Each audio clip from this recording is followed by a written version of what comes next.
নারায়ণগঞ্জের সোনারগাঁওয়ে ২১ মামলার আসামি ডাকাত সর্দার মোহাম্মদ সাদ্দাম হোসেনকে অভিযান চালিয়ে গ্রেপ্তার করেছে সোনারগাঁ থানা পুলিশ। রবিবার রাতে ঢাকা-চট্টগ্রাম মহাসড়কের পাশে মোগরাপাড়া চৌরাস্তা এলাকা থেকে তাকে গ্রেপ্তার করা হয়। সাদ্দাম হোসেন উপজেলার মোগরাপাড়া ইউনিয়নের হাবিবপুর এলাকার মোজাম্মেল হোসেনের ছেলে।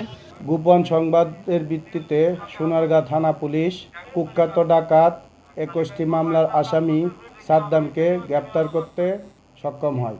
তার নামে ২১টি মামলা আছে, সে পলাতক ছিল, সে 5টি ওয়ারেন্ট আছে, তার মধ্যে একটি সাজা ওয়ারেন্ট আছে।